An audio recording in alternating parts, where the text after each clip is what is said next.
जब छिड़ा हुआ था युद्ध 40 दिनों का, तब अमेरिका को कितनी तबाही का सामना करना पड़ा ये सबको पता है। कैसे उनके मिलिट्री बेस फूक गए, तमाम चीजें हुई। लेकिन ये सीज फायर के बाद भी अमेरिका को नुकसान का सामना करना पड़ रहा है। स्ट्रेट ऑफ हॉर्मुज से उनका एक तो ही ड्रोन गायब हो गया था। फिर उनका एक और प्लेन मैंने दिखाया था, स्ट्रेट ऑफ हॉर्मुज से गायब हो गया। उसे ढूंढने गया, उसी श्रेणी का एक और प्लेन गायब हो गया। 2 प्लेन गायब हो गए। उनको उनका जो युद्धपोत है उसे खदेड़ दिया गया। और अब एक और बड़ा महंगा उनका ड्रोन मार गिराया। ये सब सीज फायर चल रहा है, यानी कि युद्ध का ऐलान ना अमेरिका की तरफ से दोबारा किया गया, ना ईरान की तरफ से। लेकिन जो अपनी हदों को पार कर रहा है उसे माकूल जवाब दिया जा रहा है। इससे पहले यूएई और सऊदी अरब पर हमले की तस्वीरें निकलकर सामने आई थी। आरोप ईरान पर लगा था, लेकिन मना किया गया ईरान की तरफ से कि उनकी तरफ से यूएई पर कोई अटैक नहीं किया गया। अब अमेरिका को माकूल जवाब दिया। जैसे ही खबर निकल कर आई, ट्रंप भड़क गए। फिर वही वाली बात जो हमेशा का राग कि ये कर दूंगा, वो कर दूंगा, वो भी दिखाऊंगा। लेकिन यहां खबर मिलती उससे पहले एक और खबर आई कि इजराइल का एक हेलीकॉप्टर हिजबुल्लाह ने मार गिराया। वहीं एक बड़ा जबरदस्त हमला हुआ जिसमें कई इजरायली सैनिक हलाक हो गए। और भी कई महत्वपूर्ण खबरें हैं, दिखाता हूं आपको। नमस्कार, मैं हूं प्रज्वल गौतम और आप देख रहे हैं खबर चौक। सबसे पहले एक देखिए, ये एक वीडियो है, तस्नीम न्यूज की का दावा है। ये देखिए, ये कुछ गिरता हुआ नजर आ रहा है। तस्नीम न्यूज का दावा है, इसमें जो है बताता हूं, आसमान से ये लाइट टाइप की कुछ चीज नीचे गिर रही है। परछाई में देख रहे हैं, बहुत सारे लोग इसका वीडियो बना रहे हैं।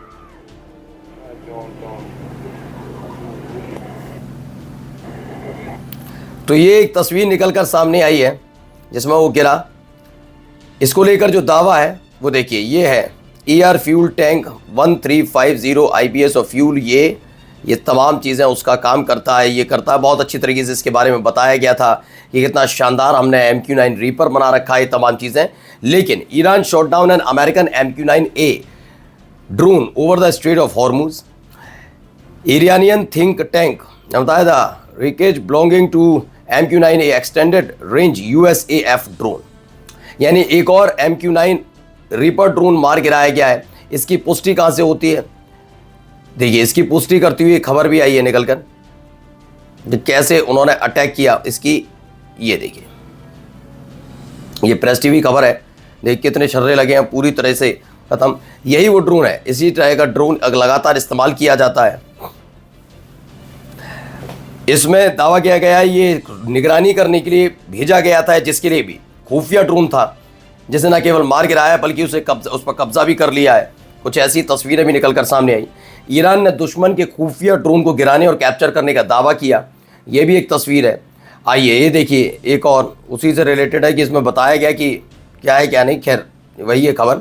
आइए अब इन 2 खबरों के बाद कि भाई खुफिया ड्रोन मार गिराया, MQ-9 रीपर गिराया गया, इसकी जांच पड़ताल अमेरिका में चल रही है। इन सब के बीच assuming Iran agree to give what has been agreed to, which is perhaps a big assumptions, the already legendary epic fury will be at an end।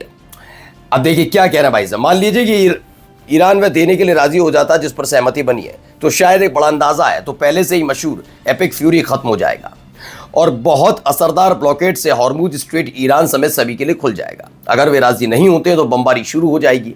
ये कब तक राजी ना होने का दावा है, क्योंकि आपने तो कोई वो नहीं दिया डेडलाइन ईरान ने दे रखी है। अभी 5 दिन पहले ईरान ने 1 महीने की डेडलाइन दी थी। अब देखते हैं क्या होता है इसमें। उन्होंने कहा, और दुख की बात यह है कि पहले से कहीं ज़्यादा लेवल और तेज़ी से भी होगी। इस मामले पर ध्यान देने के लिए आपका धन्यवाद। ये भाई साहब डोनाल्ड ट्रंप फिर से वही कहानी ये बता रहे हैं। दरअसल नाराज़गी इसलिए भी है ना कि दूसरे आदमी को इस ईरान युद्ध में बहुत नुकसान हुआ।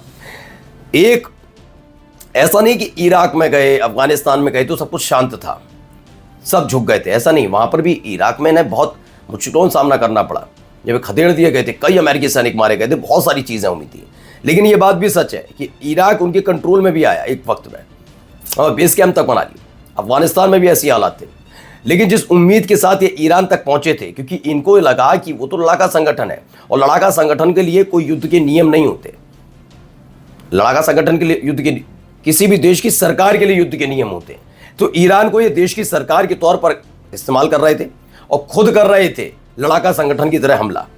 क्योंकि बच्चों के स्कूल पर बम गिराने वाला काम तो कोई देश की सरकार कैसे करेगी, है भाई। वैसे तो लड़ाका संगठन जो इधर मिडिल ईस्ट वाले हैं उन्होंने भी अभी तक तो नहीं देखा किया हो, लेकिन फिलहाल युद्ध का नियम उनके लिए लागू नहीं होता ना, क्योंकि आप तो उनको पहले ही कह देते हैं नियम सम्मत नहीं है, लड़ाका संगठन हथियार कैसे उठाए तो आतंकी है, तो इसलिए।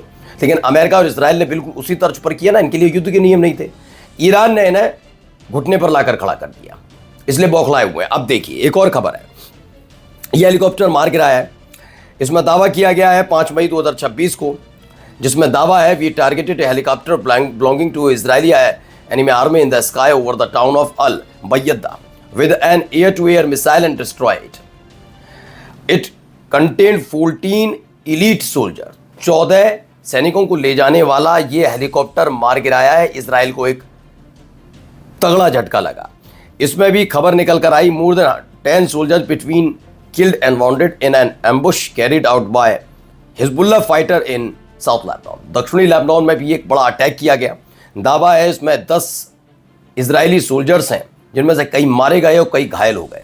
अच्छा, खास बात यह है कि अब इजराइल जो दक्षिणी लेबनान में रेस्क्यू कर रहा है उसके लिए हेलीकॉप्टर वगैरह नहीं भेज रहा, क्योंकि हेलीकॉप्टर जब जाता है तो बहुत तेज़ आवाज़ें होती हैं, पता लग जाता है कि आ गए, अब अटैक कर रहा है, कि झेल चुका है, तो अब बड़ा गुपचुप तरीके से कहते हैं थोड़ी देर दर्द सहो, पड़े रहो वहाँ पर, लेकिन आएंगे धीरे धीरे ही। अपने अपने और सैनिकों को जोखिम में नहीं डाल सकते जब इजरायली सैनिकों की तादाद कम होती जा रही है। तो फिलहाल 10 इजरायली सोल्जर्स, इनमें से कई मारे गए हैं, कई गंभीर रूप से घायल हैं। ये भी देखिए, एक वीडियो देख लीजिए। ये देखिए, ये FPV ड्रोन जा रहा है। एक इमारत के पास इसे कुछ नज़र आता है और इमारत के पीछे खड़े हुए जो इजरायली व्हीकल्स हैं, मतलब मिलिट्री व्हीकल हैं, उन पर जाके सीधे टकरा जाता है। ये गया और टैंक को स्वाहा कर दिया। तो ये देखिए IDF का एक और, क्योंकि धमाका बड़ा जोरदार है तो आसपास के टैंक्स को भी नुकसान पहुंचा। Hezbollah drones are flying freely in the skies searching for IDF targets, another direct hit on an Israeli vehicle. ये लगातार अटैक की एक के बाद एक तस्वीरें निकल कर सामने आ रही हैं। अब चैनल 15 जो इजराइल का चैनल, उसके मुताबिक 2 इजरायली सैनिक जो है गंभीर रूप से घायल हुए हैं, जब हिजबुल्लाह ने कामिकाजे ड्रोन, यानी कामिकाजे का मतलब होता है सुसाइड ड्रोन कहा जाता है, उसे कामिकाजे कहा जाता है। कामिकाजे ड्रोन जैसे अगर ईरान के पास है तो शाहिद ड्रोन का कामिकाजे ड्रोन है, यानी सीधे अटैक करता, सुसाइड ड्रोन होता है। Kamikaze drone detonated in close proximity to their position. दावा किया गया है कि हिजबुल्लाह ने कामिकाजे ड्रोन का इस्तेमाल किया, जो सीधे जाकर इजरायली सैनिकों के बिल्कुल नज़दीक जाकर हिट किया, जिसमें 2 इजरायली सैनिक बड़े गंभीर रूप से घायल हुए हैं, उनको भी अस्पताल में भर्ती कराया गया। हिजबुल्लाह ने ऐलान कर दिया है, announce following an Israeli infiltration attempt to in south Lebanon after point blank clashes. Point blank clashes का है, पॉइंट ब्लैंक क्लैशेस का मतलब है आर पार। उन्होंने कहा ये देख लीजिएगा, दक्षिणी लेबनान में किसी भी तरह की घुसपैठ बर्दाश्त नहीं की जाएगी, ये क्लियर कर दिया गया है। यानी हिजबुल्लाह ने अलग मोर्चा संभाला है और ईरान ने शुरू कर दिया है अपनी तरफ से, कहा जाए ऑफिशियली, कि वो जो कह रहा था फिर दोबारा उसी करने पर उतर आया ईरान ने कहा था कि हद पार मत करना, बर्दाश्त नहीं होगा। हद पार जब पार की गई तब तक नुकसान झेलना पड़ रहा अमेरिका को। नमस्कार। This video is sponsored by Ram group of companies, cosponsored by nature house and Bhaiya ji silver coated इलायची।